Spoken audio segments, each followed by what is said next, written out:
Right,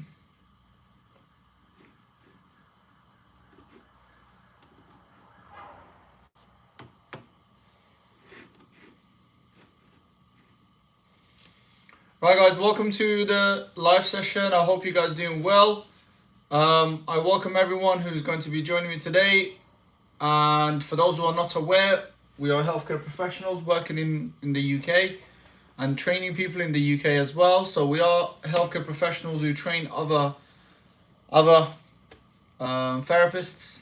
We run an academy and we also run this clinic as well to see people, treat people. Our background is physiotherapy, as well as sports therapy, nutrition, and other sorts of complementary medicines such as acupuncture and cupping and those kind of things.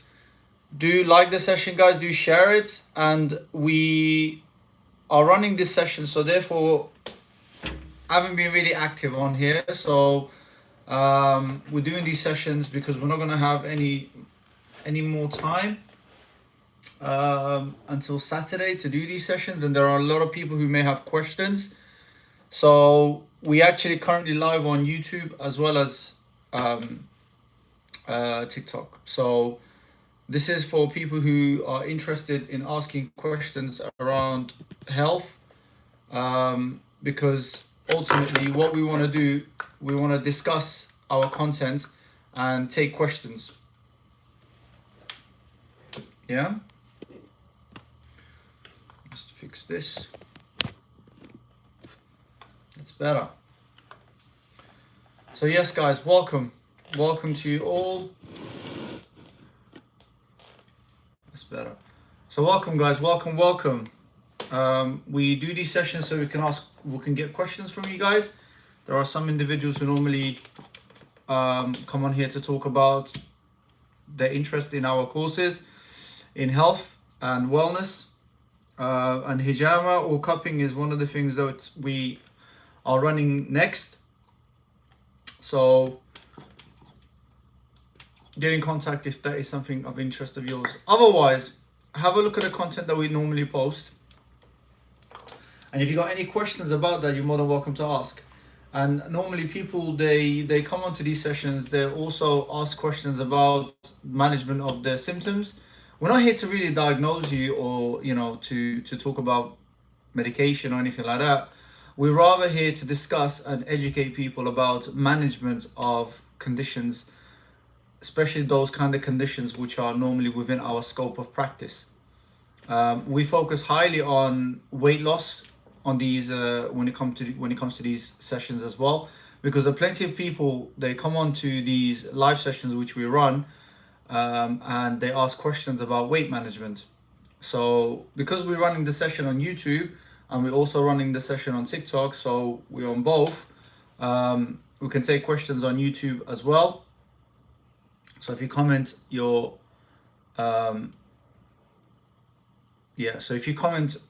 questions, then we'll answer on both platforms.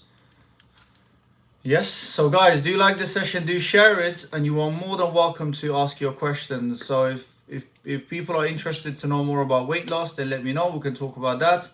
Otherwise, we can definitely discuss management of something like PCOS. Cheers, mate. Sound like you, by the way. I have no idea what is that your name? Is that a comment? Also, that's a comment. Fair enough. So yes, guys, do ask questions, do share, do like, and the usual stuff. But remember, alaikum assalam. Remember that end of the day, we come on these live sessions to give you guys an opportunity to discuss health with us. A lot of you, you comment stuff. So this is your opportunity to actually interact with myself and with the team. So do fire away and ask questions, rather than, is it good for rotatory cuff injury? Are you talking about cupping? Yeah, you're talking about hijama or cupping, right? It can be good for rotator cuff issues, but my only issue is that the rotator cuff muscles they're not very superficial like such. they kind of run across and in around different muscles. So you really need to know your anatomy of where to put. And remember, when it comes to the rotator cuff, there are different muscles that also aid the rotator cuffs. So rotator cuff is not just the one muscle. There's a group of muscles, there's 4 of them. And then there are other muscles that also help the rotator cuffs, you know? So it's something to think about. You really need to go to someone who knows what they're doing. Does that make sense? Otherwise, if they don't know the anatomy, then how do you know if they're going to actually help you? No worries. Supraspinatus, infraspinatus, teres minor, and subscapularis. These are the 4 muscles of your rotator cuff. So, and they are sort of in different places. So how would you know where to put them? So the question is, what is the difference between hijama and cupping? I thought it is all the same. So no, wet cupping refers to hijama. So when you do this and you take it off, you just leave it on and then you take it out. That's just dry cupping. There's no fluid coming out of the body. Does that make sense? If there's no fluid coming out of the body, this is referred to cupping, right? There's also fire cupping as well, which is similar. It's from dry cupping. Now, as soon as you put this on, you leave it for some time, and then you take it off. You make the small superficial incisions, then you put it back on and you take fluid out. That becomes hijama, because hijama in Arabic, linguistically, it means bloodletting. Does that make sense? So that's when you can call it hijama, but anything outside of that will be related to cupping. But I know it can be used interchangeably, because if people are only used to, for example, this goes back to history. If you look at the ancient Arabs, from the time of the ancient Arabs, they used to treat people with 4 things: cauterization, cupping or hijama. So it would be wet cupping, because Arabs knew more about wet cupping, or they practiced mainly wet cupping. There was also maksibashan and ruqya, which means some form of religious recitation of a book. Now the thing is that, or scripture. The thing is that the way the ancient Arabs used to, do ruqya, which is different to the way the Muslims do ruqya today, because the ancient Arabs were not Muslims, they were pagans. Does that make sense? Now that's the way they used to, that's the way that they used to practice it, and since then it was known amongst the Arabs to do hijama more.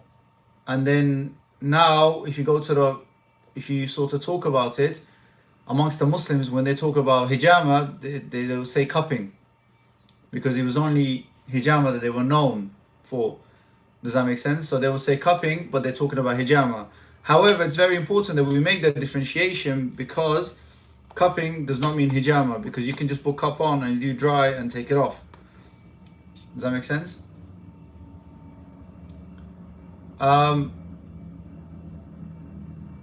So that's the question about that. There's another question about sahel care, hijama.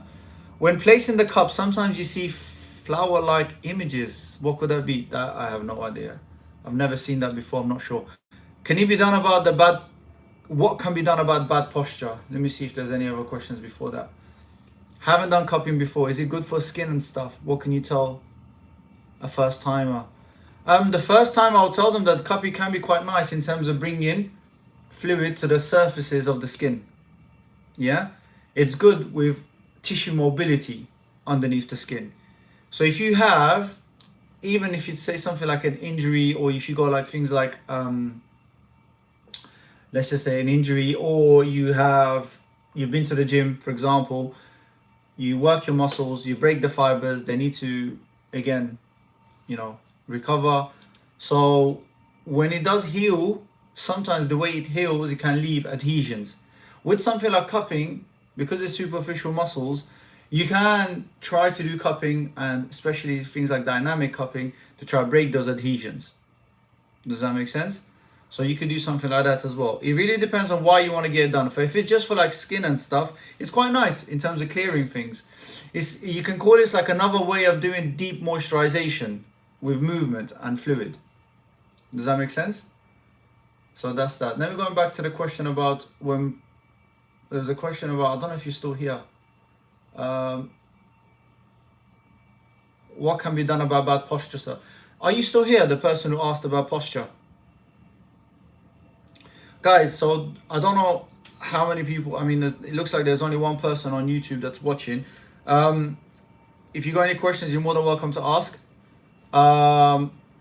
Otherwise, you can like, share, and at the same time, you know, ask your questions.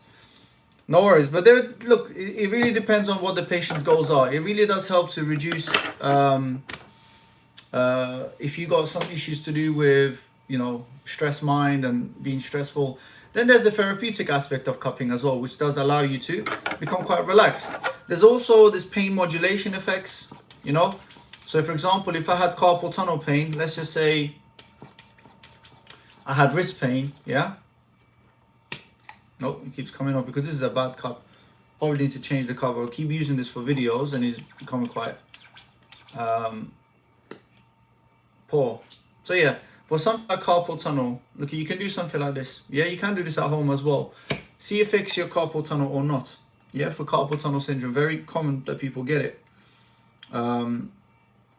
Because you are trying to release that pressure off the nerve and the median nerve. So hopefully that could give you some relief. Does that make sense?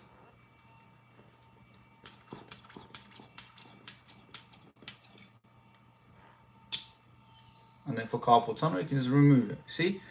You know, historically, cupping has been known to help with facilitation of movement of, you know, the fluids just under the skin. So for microcirculation, it's been known historically also for removing toxins, but this would be more according to the ancient science. Removing toxins, you have so many ways that the body already does that. Think about it. Your skin is known as an organ to help you detox. Your liver is a great detox organ again. Kidney, great filtering detox system again. At the same time, your body naturally detoxicates itself in 4 ways: breathing, sweating, urinating, and defecating. So these are the ways that the body naturally detoxicates itself: breathing, sweating, urinating, and defecating. These are the 4 ways that the body naturally detoxicates itself. As well as that, you got your organs: liver, kidney, skin. All of these organs, as well as these fantastic systems in the body, lymphatic system as well. And you got the glymphatic system of the brain. So think about it, all these detoxes that's already available in the body. So do you really think that the body will then stagnate at a certain place and then there's going to be accumulation of toxins? Do you have any understanding how much stuff how many things we're exposed to on a daily, especially if you're living in a city like London? You're exposed to so much pollution in east of London.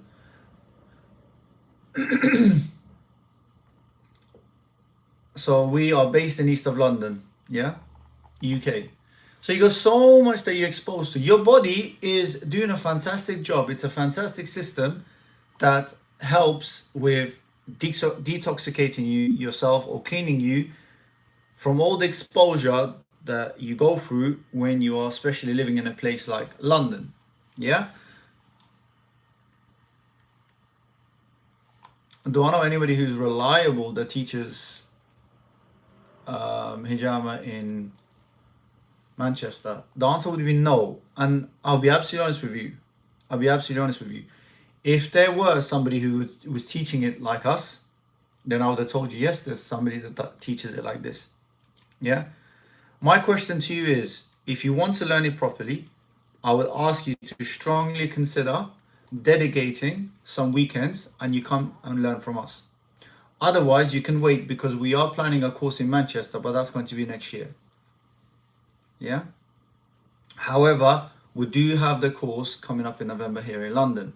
You do have to sacrifice 4 weekends altogether, but what you come out of it is going to be absolutely fantastic. Yeah. So it's best for you to wait. Otherwise, there are people that, I mean, I think they do frequently in Manchester, but they're like 3-day courses, 2-day courses, but they won't give you the GRCCT status. I wonder if cupping is expensive in London. I will tell you something right now, by the way. So, for example, if you want to get cupping done by myself and you want me to check something, like for example, you may come with back pain or something, for me to assess you as a physiotherapist, and then, look at you as a whole, and to do the cupping as well, I charge £65 for that, and that could be 1 hour session to 1 hour 30 minutes. Yeah, but that's how I work. I don't really look. So I try to give myself value and be fair with the patient. There are people that do similar stuff and they'll charge you like £100. Does that make sense? But I don't work like that. By Allah, Allah knows my intentions. I try to do as best as I can to keep my prices as low as I can. But if you had any idea how much that comes out of my pocket to try like keep all my statuses with my accreditations, to keeping up the rent here, to do the stuff at home for family, like you'll be like, how is this guy? Why is his prices low when he's doing all of that? But I don't care, because end of the day, I also seek rewards outside of this world, So this is how I work. But that's it. Do you know anyone just general in hijama? No worries. In Manchester area. I'm trying to think. I know there are a few people in Birmingham. How far are you from Bolton? Alaikum salam. How far is Manchester from Bolton? I actually don't know. Because there are definitely a few people not too far. So I do know somebody in Bolton. He's actually a senior physiotherapist and he's one of my students. And he qualified with me.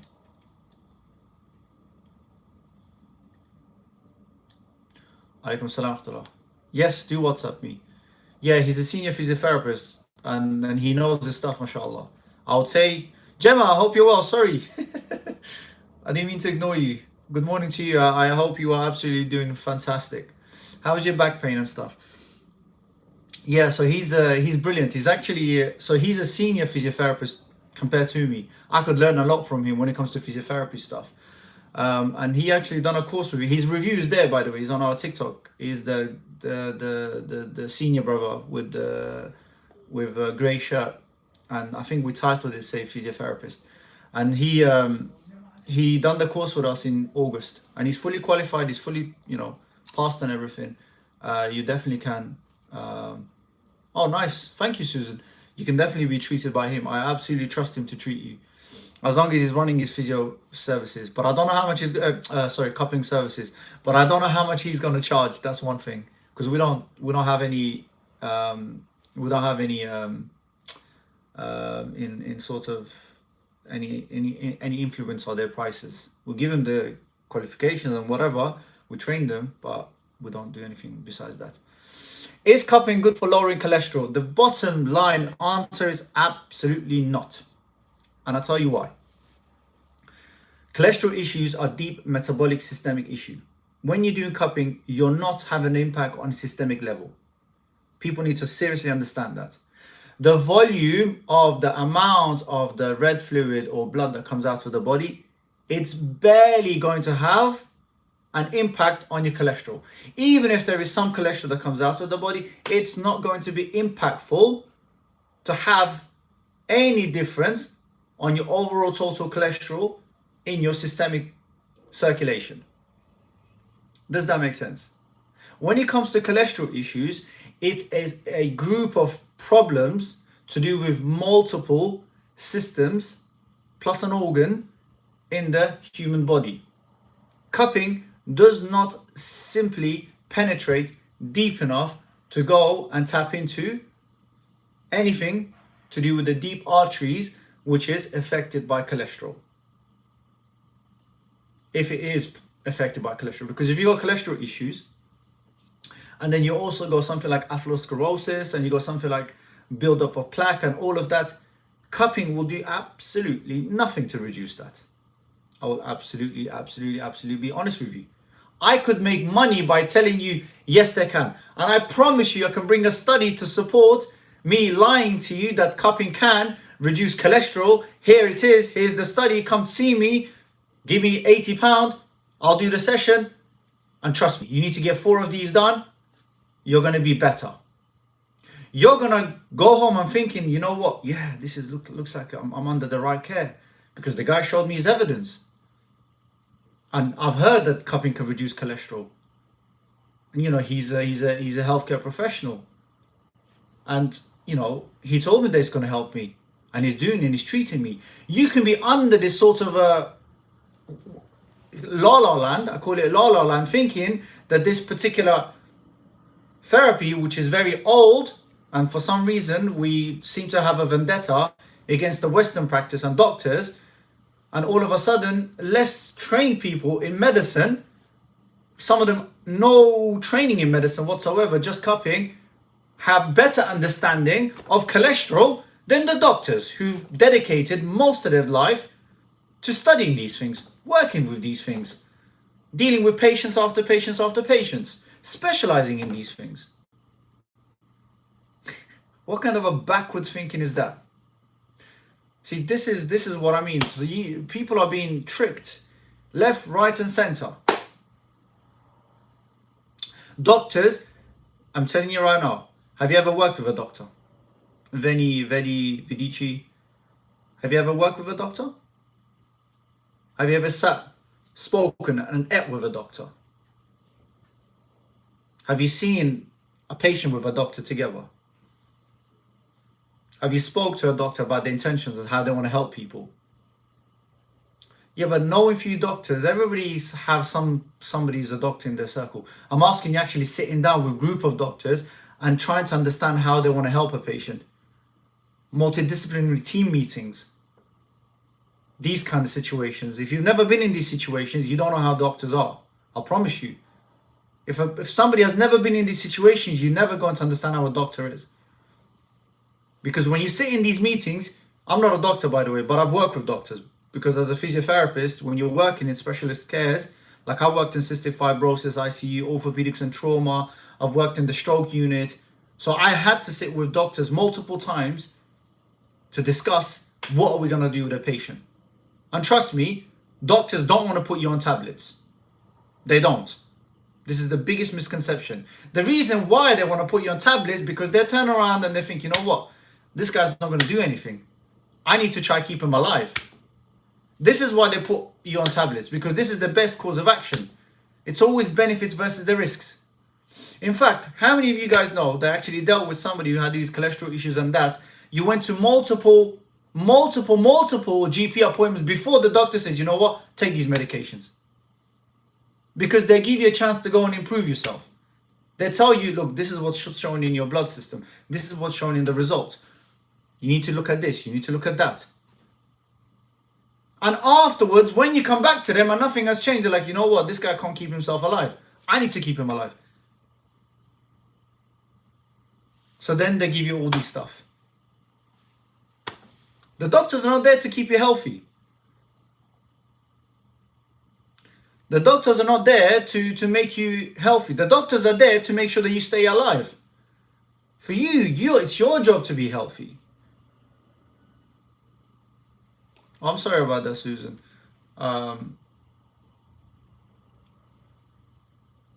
This whole issue about doctors wanting to put you on medication, one of the easiest ways to get you away from this understanding is that when doctors don't put you on medication, they save money. Every single GP practice, they're on strict budgeting and strict funding. All these medications, they cost a lot of money, by the way. One of the best things the doctor will be trying to do is not to put you on these medications because it's going to save them money. He's going to look good in terms of his father. Look, I helped a patient without going into these fundings.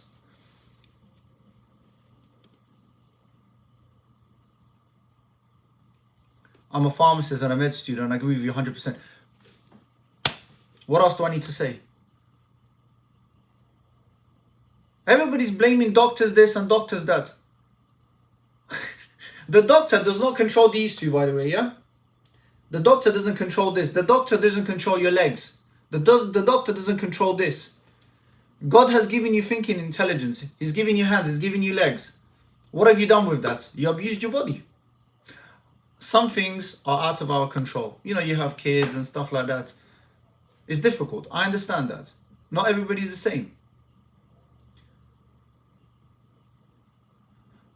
Exactly. Doctors are not God, of course. That's one thing. But I think there was a bit of yeah, Susan. But the whole point is that the doctors are not there to make you ill. You are in charge of your own fitness.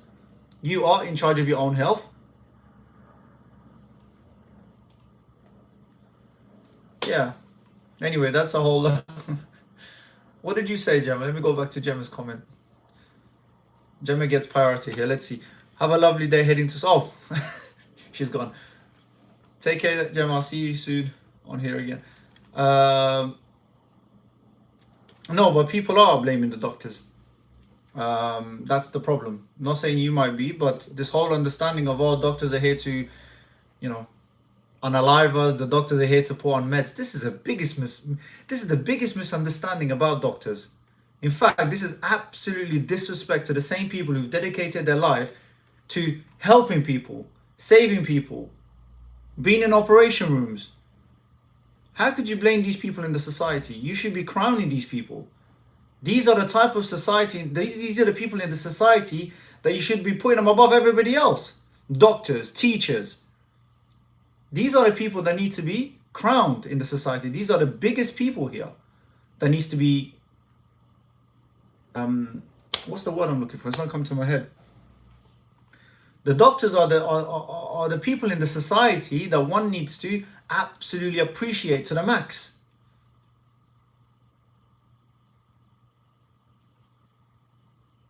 So don't be blaming the same people who've dedicated their life towards helping people and trying to make a healthier society, but rather blame the system. It's the system that's not looking after these same people who've dedicated their life to the health, to helping other people. So don't blame the doctors, blame the system. I'm telling you right now. And of course, I'm not saying every single doctor, because there are going to be some doctors who are absolutely, interested in completely different things. They're interested in greed, they're greedy, they're going to be interested in worldly gains and not really interested in their patient. There are going to be patient doctors like that out there.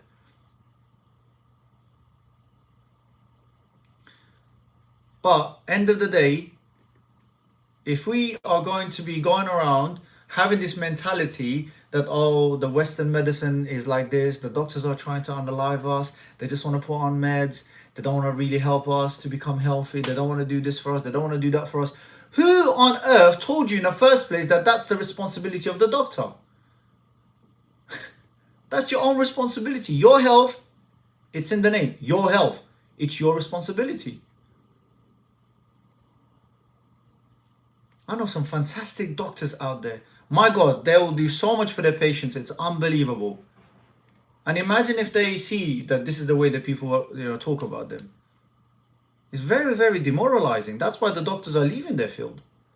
Because they can see, it's just people are, especially in the UK, these people are just, you're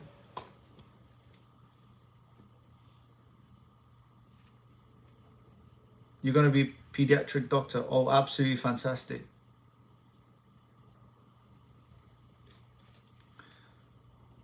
Let me just see some of these comments. Guys, you guys on YouTube as well, you're more than welcome. Hello, Fred. How are you? You've gone, sorry. Sorry, guys, I'm on YouTube as well as here. So if you see me look down there, oh, what's going on? You know what I'm looking at.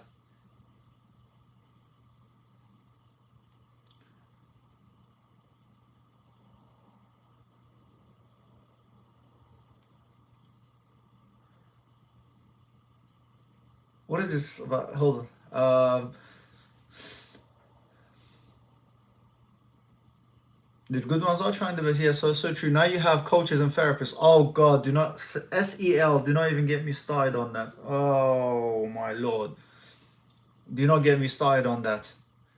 Sal, have you seen how many of these courses they'll come out and say, oh, you want to be a nutritionist, you want to be a health coach, you want to be this coach, and look, you could do our accredited course, and it's accredited, by a certain accreditation.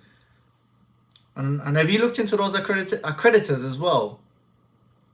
I promise you, some of these accreditors, you can fake a certificate, yeah, and you say you're qualified in this and that, and fake your certificates and send it to them. I promise you, you'll get accepted. In fact, I know certain accreditors that do not even check; they'll accredit you straight away.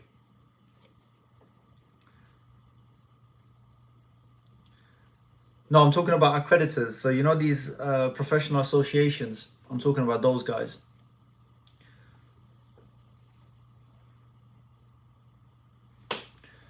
So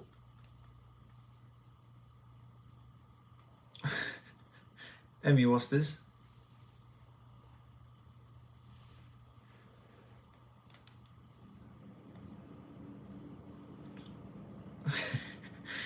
How?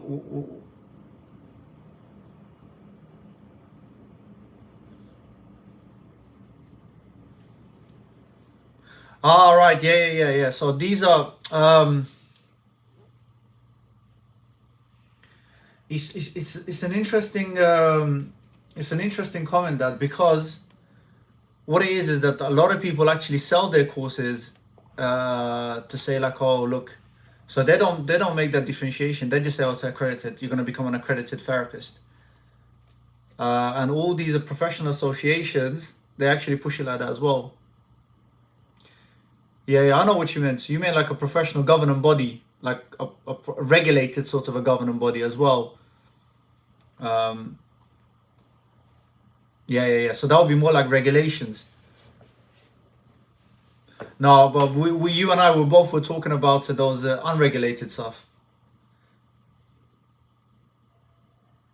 Yeah, exactly. Yeah. So as far as like physiotherapy, those kind of things, so these are healthcare professionals like myself and like occupational therapist, dietitian, who else is in there? People like, what do you call them?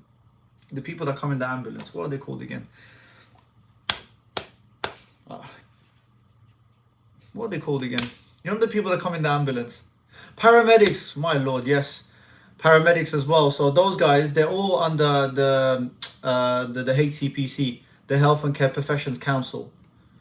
So those are this is, you can't really be on that list unless you're a particular professional, which is an accredited as well as regulated, and you can only probably achieve that by going to universities, only certain ones, and medical as well, of course, yeah.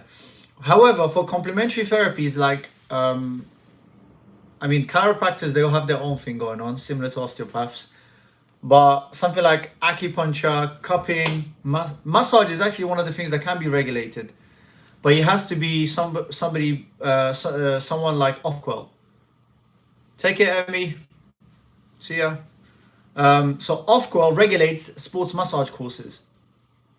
And Ofquel is the same people that will regulate something like A levels, GCSEs, those kind of things. So if you're in the UK and you actually want to do a regulated course, obviously if you're not in the UK, then this doesn't mean a huge deal for you. But yeah, absolutely. So because we're going to be teaching sports massage next year, but we're going to be teaching it through YMCA, because YMCA is regulated by Ofquel. So if we do their course, then we can have that status to say our course is through the YMCA and it's regulated by Ofquel, because we're teaching YMCA course, and that's a regulated course. But that's going to be next year. But as far as right now, we teaching complementary therapy like cupping, like this stuff, right? And we do clinically. And for us to call it clinical, and also for it to be taught at NHS level, it has to be GRCCT eligible. Now, for that to take place, we need to be with, I'm not from Pakistan, no. We need to be with somebody who is then accepted by the GRCCT. And if you look at the list of the people that they accept, someone like BCMA, which is the British Complementary Medical Association, they accept students from them to apply for the GRCCT status. And we are with the BCMA. So the BCMA, because we're with them and they, that have approved our course. Now, when somebody does our copying course, for example, the one that's coming up in November till December, then they can go ahead, apply for their BCMA, and then go and apply for their GRCCT. And this is the closest to regulation you are going to get for things like hijama cupping. I know there's going to be people out there that does the courses which is accredited by accredited by CMA, IPHM, those kind of guys. We are also accredited by them, but we got BCMA too. But IPHM and CMA is not on the list of those who are of professional associations accepted by the GRCCT. So if you go ahead and do your course with IPHM accredited or CMA accredited academy, the GRCCT will not accept you, because IPHM and CMA, they do not meet the requirements of GRCCT for complementary medicine, because a lot of the courses, the requirements are, one of the requirements is that they need to meet at least sort of 80 hours of physical learning. And a lot of these people that teach this cupping courses, this and that, it's like 1 day course, 2 day course, 3 day course. That's not a bad thing if it's taught by experienced individuals who knows what they're doing from a medical background, because they can bypass a lot of things and teach things effectively, quickly, so therefore the student can go away of actually learn something at a high standards. But if you got people with no medical background, no mention of not much going into anatomy, don't go into laws in terms of advertisement or business or any of that, and they go ahead and they teach courses for 1 or 2 days, charge someone 500, 400, how can you justify that price? Because the person is going to come away and say, you know what, oh look, I'm accredited, I'm this and that because I've got IPHM and CMA. Obviously the general masses are not going to go into it like the way we do. They're not going to understand what that really means, right? So it's just deception altogether. That's why I'm trying to almost like shake the field amongst the Muslim communities so they can wake up.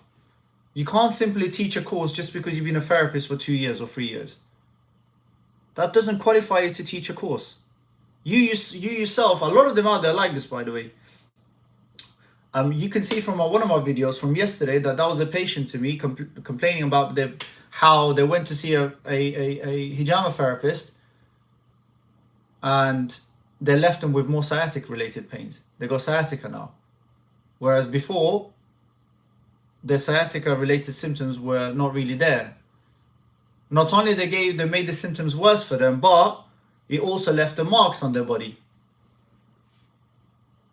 So how do you justify that? These are the same people, by the way. I know exactly who that clinic is.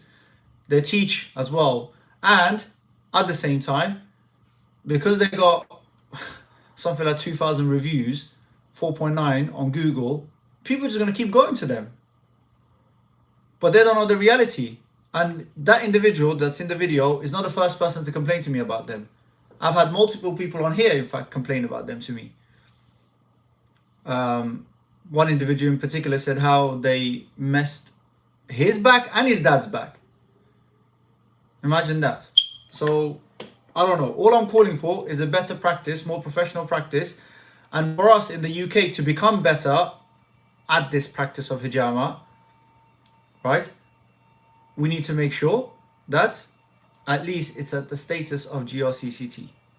This is how we're going to improve the practice in the UK. And people need to realize, unless you have a GRCCT status, do not go to these therapists. Do not. Because these therapists, more likely, they will end up harming you. There's a high chance of them harming you. That was just one case. And last week, by the way, that it was another individual claiming to have 25 years of experience working in Luton. The person showed me the person had concerns about his brother because he went to see the individual, his brother did. I said, what's happened? He goes, can you just see what's going on with my brother's arm? I said, go ahead, send me pictures. I looked at the picture, the guy's arm was infected. So here's my, fair enough, okay, you know what? The infection is caused. Why did you not educate your patient about infection control? Why did you not warn him? Where is your aftercare? You're claiming 25 years of experience, but in these 25 years, you never thought about to understand the importance of management of infection or giving your patient a proper education after you've done with them. What kind of a nonsense is this? And believe you or not, you guys can see some of my content when I'm so harsh about these things, and I make these videos and I take snippets from the live sessions like this and I post it.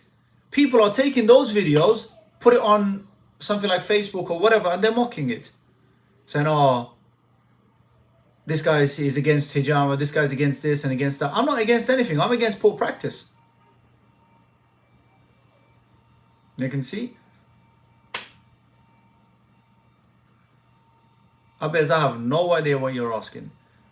Sorry. Is it true that if a doctor prescribes the wrong drugs and the nurse gets taken to court? What's the involvement of the nurse here? For administrating the drug. I'm not a doctor. Hi guys, sorry, you guys on YouTube. You guys are more than welcome to ask questions as well. Yeah, just make it relevant about this stuff. Am I coming gym today? No, not today. I can't. I'm on baby duties after this. So I'm a physio, a sports therapist, nutritionist. I'm also a personal trainer, gym instructor, and I qualify people in complementary medicine. I have worked for the NHS previously too, so I've got experience in 5 specialties within the NHS.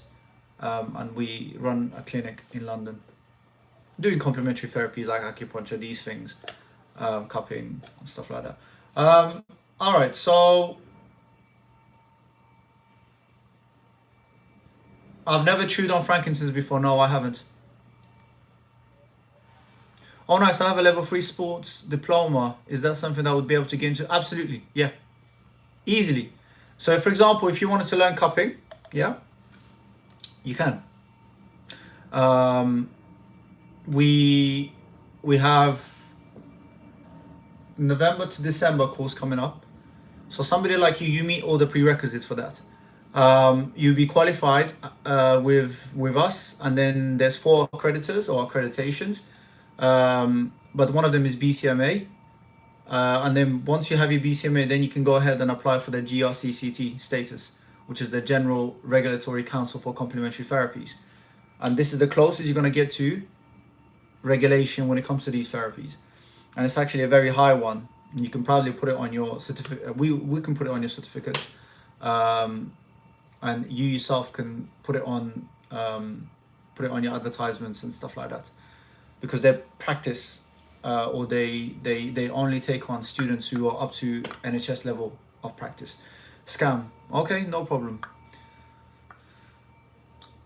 Imagine saying scam to somebody who is probably the only individual as a teacher that comes on live sessions to talk to the students. I dare you to go and find another academy who their main teacher comes on live sessions like this and explains everything about their courses. Let's see who's a scam then. Thank you. Barakallahu fi. Thank you, bro. What's your question? Thank you. Exactly. See, somebody like SEL knows exactly, because I think, what's your background? Are you involved in this field? I'm based in London. Abez, what was your question? I don't know, because sometimes things get filtered, by the way. You asked a question earlier on, but I didn't understand what you were asking exactly. You're Ahmed, barakallahu fikum. Thoracic spine pain. Why do you have a thoracic spine pain? What's happened? Where am I originally from? Central Asia. Oh, yeah, that's very different. But no, that's fantastic. You know, I absolutely respect everyone and anyone who takes their health serious and focuses on health. Because ultimately, this is a machine. You know, we're too focused on servicing our cars, making sure that, you know, our washing machines are operating properly, our fridges are operating properly, this is operating properly, that is operating properly. But what about yourself? Are you operating properly? What do you think about what's coming into your body? Do you care as far as keeping this machine moving? Because it's like a car, you know? If it's been stationed for so many years, when you go and turn it on, it doesn't want to turn on, you know? And it takes a while for it to turn on. And then you have to wait for it to warm up. I'm talking about more about older cars, but this is the thing. You have to be in shape. You have to be in shape. And I'll talk about this more. Oh, you had the operation to remove your kidney, woke up, collapsed right lungs, and been suffering since. Ooh. I'll be absolutely honest with you, Abez. I would need to test you before I can recommend anything for you. Unless you're here, it's very unsafe for me to give you anything like this, yeah? Because it's just not safe, my brother. Thank you for those guys with the nice messages, by the way. There was another question I forgot. Oh, I think that was it. Okay, so the thing was that Chrissy says, Chrissy, hold on a minute, yeah, because you've made a very, very good point there, yeah? I was about to make a main comment about how I stay healthy, and it was to do with what you just said, yeah. So Chrissy says that I'm currently in a calorie deficit, eating best I can, and walking every day. This is absolutely the most effective thing you can do for the human body if you're limited in certain ways, right? Whether that's financially or whether that's, I don't know, time-wise, think about it. Eating in a calorie deficit, your body's not going to be in an overload. And there is a relative deficit, an absolute deficit. That is what I do for my health, by the way. I am in a relative deficit on a daily basis. I don't really believe in the numbers like, oh, you have to eat 2,000 calories, you have to eat 2,500 calories for optimal health. I don't really think that's the case. Because everybody's different. Everybody's nutritional sort of requirements are different. And I believe more in sort of giving the body just enough to have the energy to go and just basically do whatever you need to do throughout the day. So if you're not overloading the body with too many calories, especially then if you're making the right sort of changes in terms of what comes into the body, so although you might be eating not too much, but every single item that's coming into your body is nutritionally dense, then why do you need to top that up? You know? Eat enough to feed the physiology. Don't eat to feed the psychology. So you need to eat to feed the physiology, not to eat to feed the psychology. And if you look on social media, like I know they're making it very difficult because all these videos of people doing food reviews, the aesthetics, the video qualities, the editing, and they're making the food look absolutely fantastic, which just makes it a bit difficult. I struggle with this myself. I'll be absolutely open about that because things look absolutely fantastic on camera. However, I need to bring myself back into reality and say, how do you know that doesn't taste rubbish? And the guy's just out there just, you know, making it look fantastic, or the guys that are doing a review is just doing it because he's getting paid. Although that might not be the case, but this is just my way to keep myself sane and not to fall into it too much like that. Does that make sense? So one of the best things I've done with my health or for my health is to just detach myself away from allowing the food to have precedence over my days. As long as I get my 1,000 to 1,200, 1,000 to 800 amount of calories on a daily basis, I'm done. Yes, I'll make sure that I get my protein in because I go gym three times a week, and then on Sundays I play 90 minutes of football. So I need to make sure that I'm getting enough amount of calories to keep me going. And I promise you guys right now that the amount of calories that I have, sometimes it's like 1,400, 1,200. I just make sure I don't go below 1,000, right? Because the amount of things that I do in terms of my activity levels, it's crucial that I keep it above 1,000. And I'll tell you right now, I stay around 80 kilograms.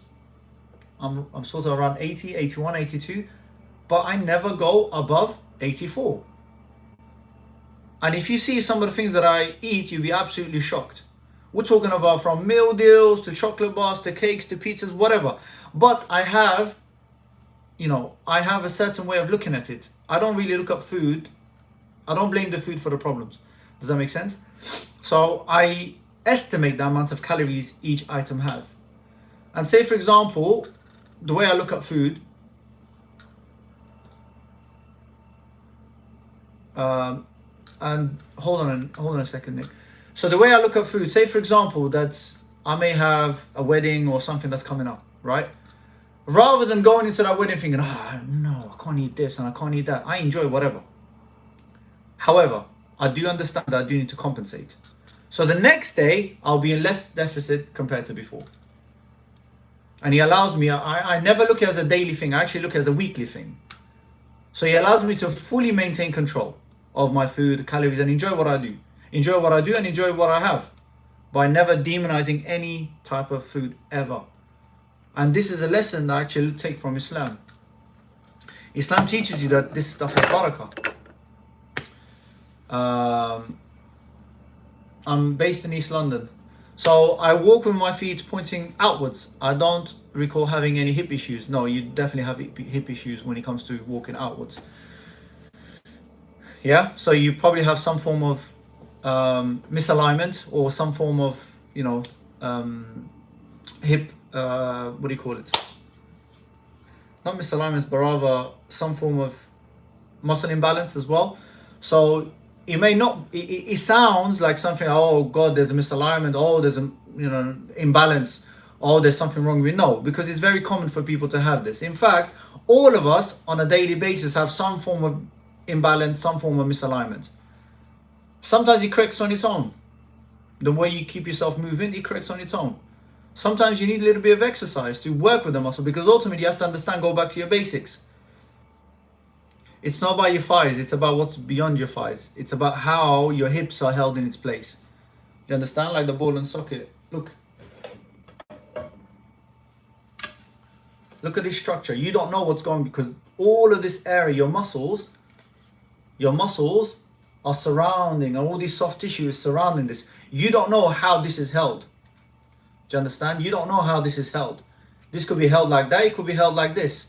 You don't know that, because the soft tissues, specifically your muscle tissue, it has this specific role, and it's secondary to to its main role. And the secondary role of a muscle, primary role of a muscle, or secondary main role of a muscle, is to hold your posture up, right?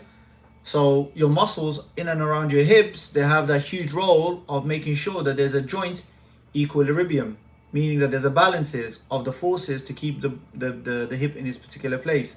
And that all depends on the forces coming from the soft tissue in and around it. Do you understand? With the right exercises, you can easily get that fixed.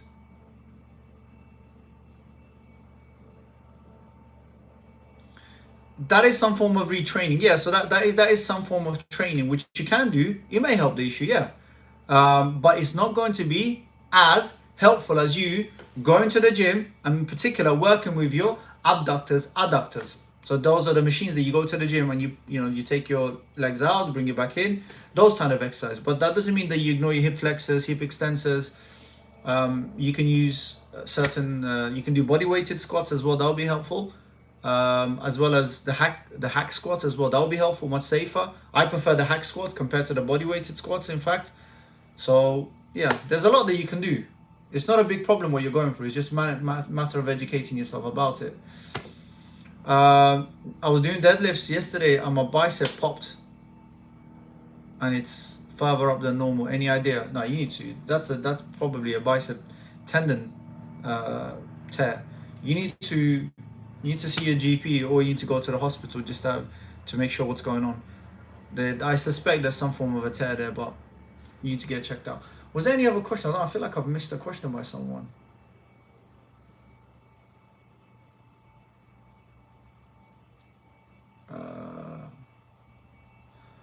Big John said, what do I think if you feel like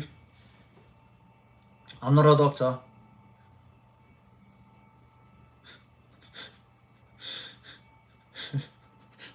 What makes you think that I'm based in Asia?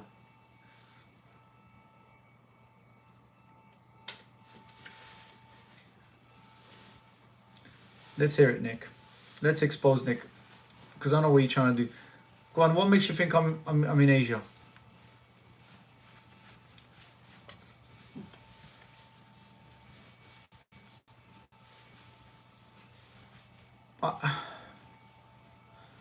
No, but the thing is like, for me, I don't really care about nationality or what passport you hold, this and that. For me, it's just a document. Because my identity is a Muslim. Yeah? I'm a Muslim. So, Nick, I'm not Asian. I'm not English. I'm not British. I'm a Muslim. Do you understand? Do you know what that means? That's all that matters to me. All right?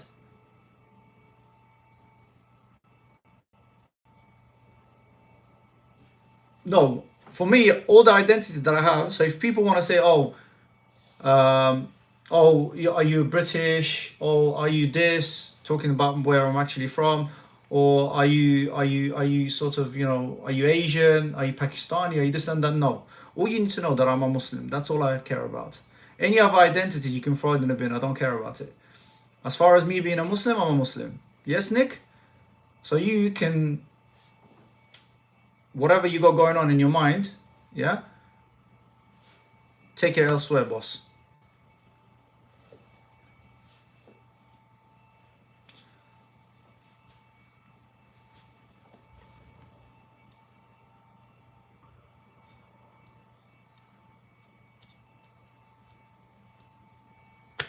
Okay, so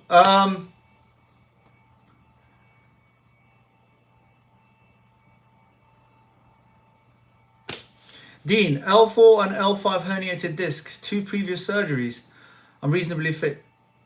What you got for us? I like that. What do you got for us? All right. Okay. So, I'll explain to you something that many people do not. Hold on. Let me just see. There was something else before I do this. Salahuddin, I have brown marks still on my back from hijama from like 2 months ago. Can this go? Most likely, there's a high percent that you might do, but that sounds like a pigmentation. So, there's a high chance that it might not do. Hold on. There was something about.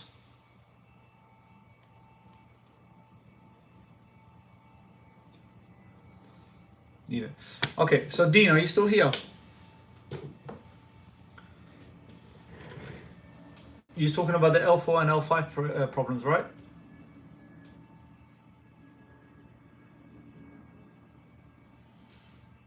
In my clinic, sorry, the guys on YouTube, I'm not ignoring you, just didn't see that. I actually forgotten that was on YouTube.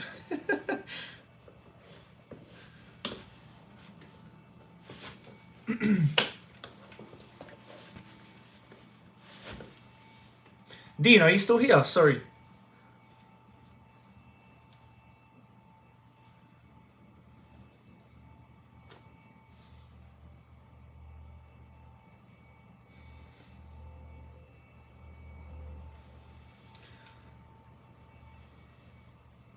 I think Dean is gone, so I'll leave that. I'm going to be on for about half an hour. Yeah, I think he's left. Otherwise, I would have said something. In fact, Sam said, what's going on with Sam said? Is it back problems as well? Because if it's back problems, then what I was about to share with Dean is going to also help.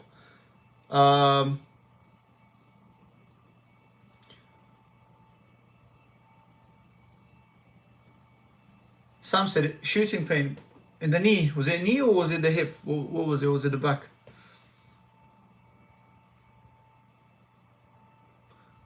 Did you say it's coming from your hip?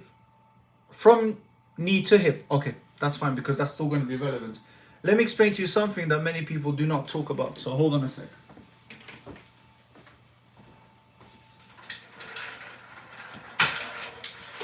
Right. This could possibly be. Oh. This could possibly help you to understand a lot of back pain, knee pain, and all of that. Okay. So let me just grab my pen. I don't know where my stick went. So this is why for a lot of issues to do with the back, hip, knee, the main structure a lot of people should be focusing on is the hip. Your hip, So you got the ilium, pubis, ischium, and sacral spine. Because look, it makes the sacroiliac joint at the front and at the back. Okay? Now, what's interesting is that this hip, why I say it's so important for like back pain and all these other issues, your hip is known as the transfer hub. Yeah? Central transfer hub. Central transfer hub. When the forces are generated from the top of the body going down, it works in terms of distributing the load either side, right? Obviously, you want to be as equal as possible because then it's not going to force any misalignments or things like that. However, we all have one side which is more dominant compared to the other side because we got too used to maybe kicking from one side or stepping to protect ourselves with one side. So we all have that one favorite side. That's how the brain works anyway. So there is going to be some form of misalignments anyway. But for those people who go to the gym and they use the machines to isolate and they offload and they really work on, yeah, exactly. They really work on, loading both of the sides of the body together properly, equally, you'll be forcing retraining of that weakness to match the strong side. So now when the forces are generated from below the body traveling upwards, your hips work as a cushion, right? It works as a cushioning. It has this cushioning mechanism to cushion the spine and the organs above, in and around this region here, and even above that. So this is why I say focus on the hip. Now, how do you focus on the hip? You have to go back to the basics of understanding the soft tissue, the role of the soft tissues. All the soft tissues in and around the hip, they have these forces. These forces will then try and keep the hip in its neutral position, and we call this what? We call this joint equilibrium, meaning it's a balances of the forces to keep this joint in its natural position. But all of those forces are coming from the soft tissue in and around your hips. You may want to go to a chiropractor, for example, and they'll click you. You may feel good, and you may feel like, you know what, I feel more straight and I can walk properly. But guess what? After a few days, unless that chiropractor also educated you properly and giving you the exercises, and it's a good chiropractor who've also focused on your soft tissue and educated you, gave you the exercises, told you about all of these things, fantastic. But a lot of them don't do that. Do you understand? You see the results straight after when you get up from their bed, but then after a few days, it goes back to how it was. That's because you haven't actually focused on the soft tissues. This is why we say isolated exercises, strengthening, mobility of the hips. All of that can play a huge role in terms of how you are when it comes to the health of your lumbar spine or below, even in terms of going towards the thoracic spine, as well as going towards the knee, going downwards into the knee. Do you understand? Because all of these small changes in terms of how your hips is held in space will have an impact on the levers of when it comes to your knee function and how your patella functions. Because if you think about all the muscles that come down, right, and insert into your knee, they're all coming from where? Somewhere like your hips, the greater trochanter area, the iliac crest. So these different areas of your hips, all these muscles originate. So that's why hip mobility is super key.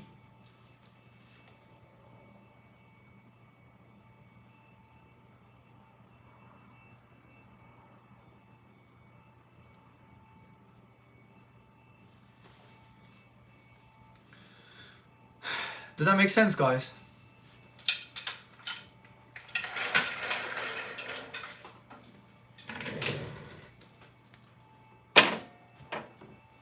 What we can do with hip mobility, very simple. Go onto YouTube, yeah, and put hip mobility exercises. And you see them, and you pick up the ones that you feel like they're quite nice, and yeah, it does seem to be quite effective, and you follow that. So there are some people that makes videos on YouTube that shows you some fantastic exercises. You do them on a daily, do them before you go to sleep, do them after you wake up, whenever you have time. But you need to make sure that there's a consistency, right? So you need to keep your hips mobile. Keep them mobile. Do all these fantastic exercises and stretches and strengthening exercises to keep them nice and mobile, and just to help with overall how it functions. Mobility is key. Motion is lotion for your joints, right? So you have to think about all of this. If you had a fusion of C3 to C5, can you get physio afterwards? You could, depending on your symptoms. All right, guys. So that was that. Yeah. So what did you guys think about that? Was that helpful? You think that was helpful?